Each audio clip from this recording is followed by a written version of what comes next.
WWE Smackdown vs. Raw 2007 was again another leap for the franchise.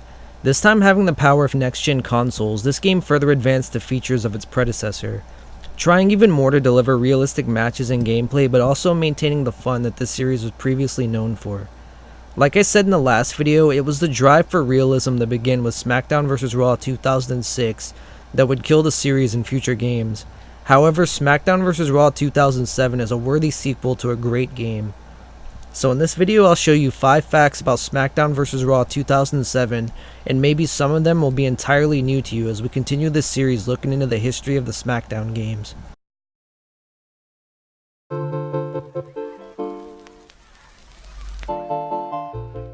Smackdown vs. Raw 2007 came out around the time people were transitioning from PlayStation 2 to PlayStation 3. Many fans were looking forward to what a next-gen Smackdown vs. Raw game would look like. However, if you had a PlayStation 3 at the time, you were completely out of luck. Smackdown vs. Raw 2007 was not released on the PlayStation 3. If you wanted to play the next-gen version of the game, your only choice was to buy an Xbox 360. This would leave many fans purchasing the game on the PS2, missing out on many features such as the ability to fight in the crowd. The next 10 games would be released on both Xbox and PlayStation consoles, ensuring a situation like this would never happen again.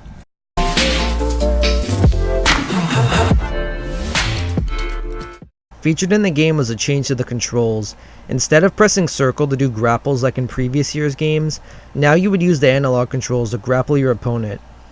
It's hard to say why, but this felt way more satisfying than it was in previous year's games and in modern games. Another feature was interactive hotspots. This feature allowed you to use crowd weapons to deal out damage or throw your opponent in the crowd. This was a feature heavily inspired by the return of ECW around the time this game came out.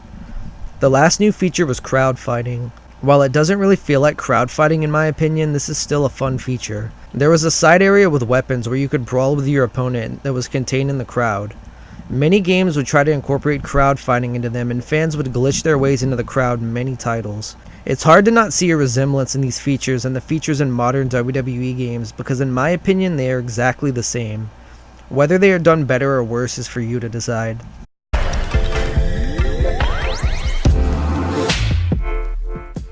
Smackdown vs. Raw 2007, being the first next-gen title in the series, meant the graphics would be greatly improved compared to the previous year's games. The graphics would go from 5,000 polygons to 20,000, making matches look better than they have ever looked before. They would also add features such as sweat on the wrestlers and a more realistic crowd at the time.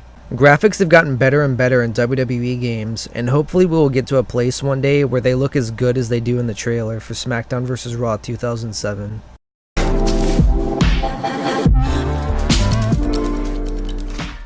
Smackdown vs. Raw 2007 featured many new superstars, ranging from Paul Burchill to the Great Khali, but did you know there was a hidden character in the call menu? Just like previous year's games, this game featured a hidden character in the call menu, and that character was the legendary musician Lemmy from the band Motorhead.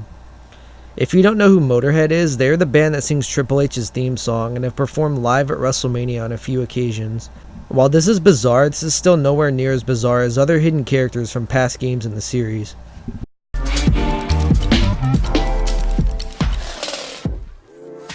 This was the last game to feature Chris Benoit before the murder-suicide of his family in June of 2007.